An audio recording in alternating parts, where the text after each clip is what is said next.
everyone. My name is Emily Sargent, and I'm here today to talk with you about fear. There are a lot of verses in the Bible that talk about fear, and I picked a few to share with you tonight.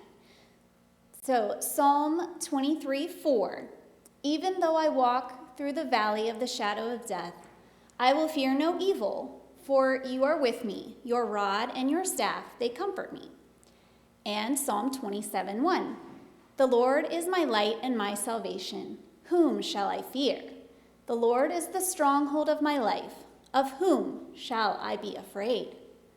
Psalm 34:4, I sought the Lord, and he answered me. He delivered me from all my fears. Psalm 112:7, he, the man who fears the Lord, will have no fear of bad news. His heart is steadfast, trusting in the Lord. Proverbs 29:25, fear of man will prove to be a snare, but whoever trusts in the Lord is kept safe. And Isaiah 41:10, so do not fear, for I am with you. Do not be dismayed, for I am your God. I will strengthen you and help you.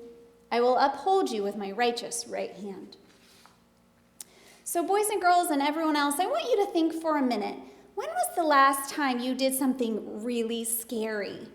The kind of scary that knots up your stomach and makes your knees go weak. The kind of scary that makes you feel like everything might be going out of control. Maybe it was when you went back to school this year and you went to a new class with a new teacher and different students than you were with last year. Or maybe it was when you wanted to try out a new sport and you thought all the other kids were so much better at it than you were. Or maybe it was when you tried out a new piece of equipment at the park. You climbed higher than you ever had before, or you tried something you never had before. Those are just a few examples, and I'm sure that if you were here, you could give me a lot more examples. But fear is a very interesting emotion. It protects us from making really bad choices, but it also keeps us from taking important risks and doing what we know we should do. Some people think that fear means they should forget everything and run, but this isn't very helpful. It doesn't solve your problem. Fear is a normal feeling at times, but we shouldn't allow it to control us.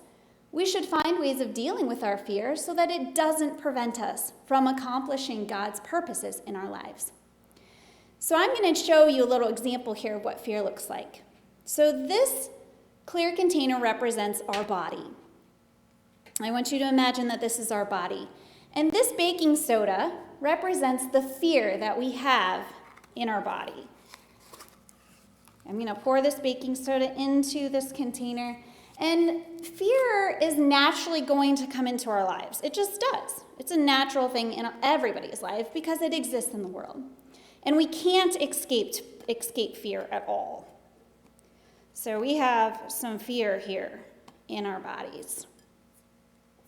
And when that fear comes in, it kind of fills us up, kind of like this jar is getting filled up with baking soda. So I'm going to put a little more in there. All right. So that's all of our fear in our bodies. Now, this vinegar is going to represent Jesus. And when we fill ourselves up with Jesus, watch what happens.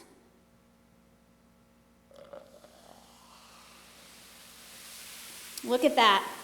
Jesus pushes out the fear that we have in our bodies. And that fear just bubbles up and out of our bodies. And it leaves our bodies because we're filling ourselves with him. And he is taking away our fear. So the more that we fill ourselves up with Jesus, the more that fear will leave our body. Now, there is still some baking soda in there because we always are going to have that fear in our bodies.